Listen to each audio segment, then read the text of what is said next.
Fala, gente, tudo bem com vocês? Professor Márcio aqui novamente para conversar um pouco com vocês sobre a segunda parte, do vídeo, que é o pensamento. Vocês vão ouvir alguns ruídos aqui, tem uma avenida bem na frente de casa, mas não tem problema, a gente continua daqui.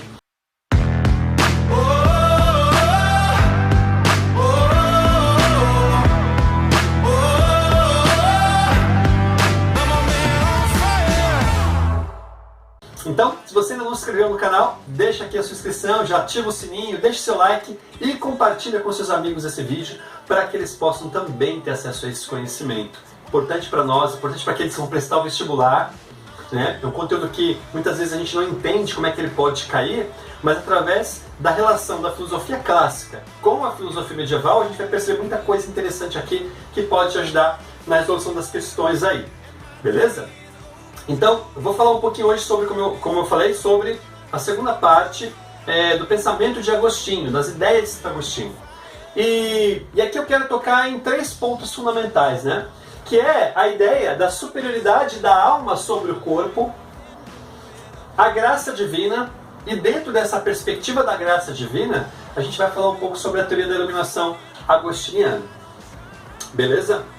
Então, para começar a abordar esse tema, eu quero que você volte aqui comigo no vídeo da aula anterior. Se você não viu a aula anterior, volta lá, assiste, está aqui no card aqui em cima. A aula anterior vai trabalhar sobre a introdução ao Agostinho. E eu vou retomar algumas ideias com você. Eu falei que o Agostinho tinha uma concepção, antes da conversão dele, uma concepção maniqueísta e neoplatônica. E obviamente, gente, não é porque ele se converte ao cristianismo, não é porque ele abraça a fé, que ele apaga tudo o que já está na sua mente. Não, ele acaba fazendo o quê? Ele acaba fundindo esse conhecimento, relacionando aí de fato a fé e a razão com os conhecimentos que ele já tinha para poder construir a sua doutrina filosófica. Então veja, todo o pensamento agostiniano, ele acaba sim sendo moldado ou influenciado pelos pensadores anteriores a ele, especialmente o neoplatonismo. Por que, professor, o neoplatonismo? Lembra que eu falei na aula passada também que Plotino ele vai trazer algumas concepções platônicas, não diretamente de Platão, mas dos discípulos de Platão. Portanto, ele vai ser influenciado de alguma forma pelas ideias, pelas concepções platônicas, claro que indiretamente, a gente já falou sobre isso, vai lá no vídeo para assistir. E aí o que vai acontecer? Essa visão dual de mundo, essa visão dicotômica, polarizada de mundo, entre bem e mal, entre polos, frio, calor, direita, esquerda, sempre essa concepção polarizada de mundo, dualista de mundo, como eu já falei, ela vai cair cheio aqui na sua visão de mundo. Primeiro, que ele vai entender na sua visão que, de fato, o homem ele nasce com uma alma superior, e a gente pode relacionar aqui com aquela questão da reminiscência platônica, e que existe o mundo das ideias perfeito e o mundo físico, o mundo material imperfeito. Ele vai associar isso à alma, que é perfeita, que vem do mundo perfeito de Deus, no caso, e o corpo, que é um corpo decaído, na concepção cristã, por conta do pecado, na concepção neoplatônica, por conta de ser um corpo material, de ser um corpo que não compreende a essência que está lá no mundo das ideias.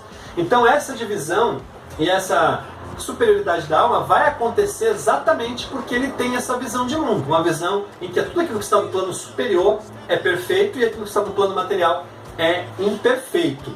E aí, nessa visão, que a gente vai lembrar, por exemplo, nas igrejas medievais, a altura daquelas igrejas, segundo os estudos medievais, dentro daquele templo enorme, que revelava a grandiosidade de Deus, o homem acabava percebendo a sua inferioridade, a sua limitação, a sua pequenez.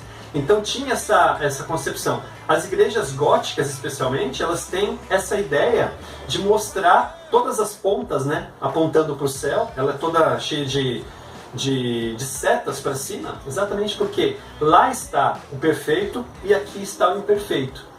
Então você tem aí uma tentativa de deixar claro que o homem ele tem uma concepção pecaminosa, imperfeita, decaída, enquanto que só lá está a perfeição. Então existe essa superioridade da alma sobre o corpo. O corpo é simplesmente um invólucro da alma. Essa é uma concepção neoplatônica também. E daí, o que vai acontecer? tendo em mente de que o homem não serve para nada, né, ou que o homem é inferior nessa concepção, ele depende totalmente da graça divina para se salvar. Então veja, o homem ele não consegue salvar-se sozinho. Ele precisa da mão de Deus que vem ao seu encontro.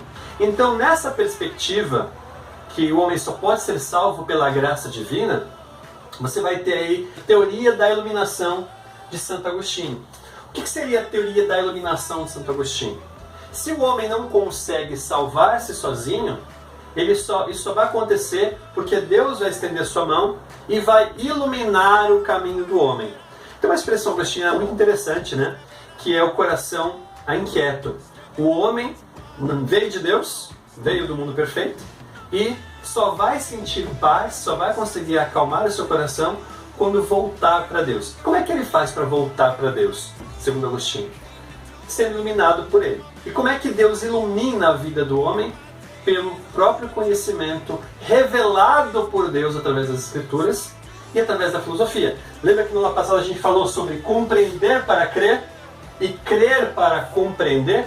Então é exatamente isso. Pelo pensamento filosófico, eu passo a crer mais, pela leitura da palavra também, da Bíblia, e através da crença, através da própria crença, eu posso aprender mais e compreender mais a Deus, iluminando o meu caminho aí para poder voltar para Ele. Porque o coração do homem só vai ter paz quando ele volta para Deus.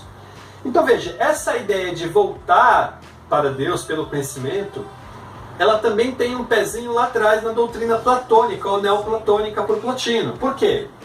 Não sei se você já conhece, se não conhece, você vai ver aqui no canal também um vídeo sobre a alegoria da caverna, de Platão. Na alegoria da caverna você tem o quê? Você tem lá, isso aqui é uma caverna, tá gente? Não fiquem impressionados com a beleza da minha caverna, porque é uma caverna, você vai entender por quê. Aqui nessa caverna, você tem lá, segundo a alegoria da caverna, né? Só retomando aqui, vai estar lá no vídeo da alegoria da caverna. Pessoas que estavam acorrentadas lá no fundo da caverna. E essas pessoas acorrentadas, elas acreditavam que a verdade do conhecimento estava projetada na parede, como uma tela de cinema no fundo da caverna. Essa projeção para eles era a verdade. Só que acontece, uma das pessoas consegue se soltar das correntes e resolve sair da caverna.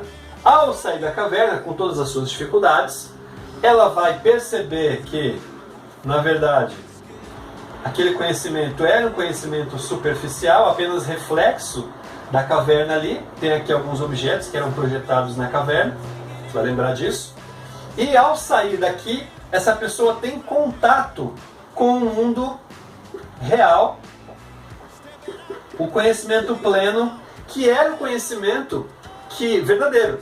E aí, ao olhar para a caverna, ao olhar para um conhecimento superficial, num segundo momento, refletido por conta do fogo que estava ali na caverna, e ao olhar para fora da caverna, essa pessoa percebe a disparidade, a distância que existe entre o conhecimento superficial e o conhecimento verdadeiro.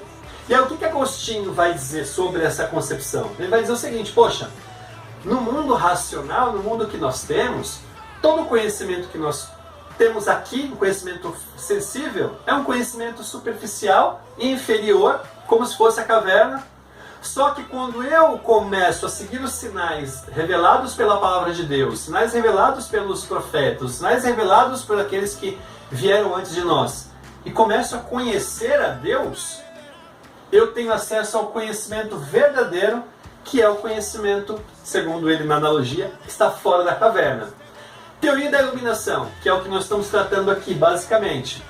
É a teoria que diz que Deus é como essa luz que ilumina o nosso caminho. Sem Ele nós não conseguiríamos sair da caverna, sair desse mundo caído. Sem Ele nós não conheceríamos nada. Então Deus, ele é o Deus que ilumina o caminho do homem para que ele possa sair da caverna e, portanto, ter contato com o conhecimento verdadeiro, que é o conhecimento de Deus. Conhecimento pleno. Então, ao ter contato com o conhecimento fora da caverna, o homem vai ter acesso a quem, na verdade? Ao conhecimento pleno, que é Deus, o bom, o belo e o verdadeiro. A plenitude do que o homem pode conhecer, revelado pelo próprio Deus. Porém, sem ele, o homem não tem condição alguma de chegar a esse conhecimento. Por isso que ele depende totalmente da graça divina aqui. Essa concepção agostiniana, ela vai permear todo o período medieval posterior a ele, vai influenciar e vai ajudar a construir essa imagem, essa visão medieval que nós conhecemos, onde o homem é totalmente decaído, depende da graça de Deus, aquelas igrejas enormes, o que vai mudar somente depois com uma visão mais aristotélica por conta de Tomás de Aquino, que é um dos grandes pensadores também que a gente vai resgatar aí da filosofia medieval na escolástica, tá bom?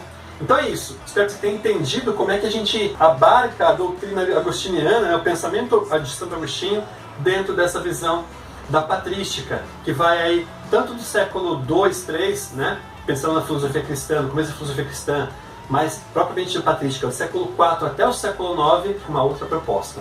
Se você gostou desse vídeo, deixa aqui de novo o seu like, a sua curtida, de novo não, né, se você ainda não fez, ativa o sininho e se inscreve no canal. Compartilha com seus amigos esse vídeo para que eles possam também ter acesso a esse conhecimento, tá bom? Um grande abraço, até o próximo vídeo, tchau, tchau, até mais!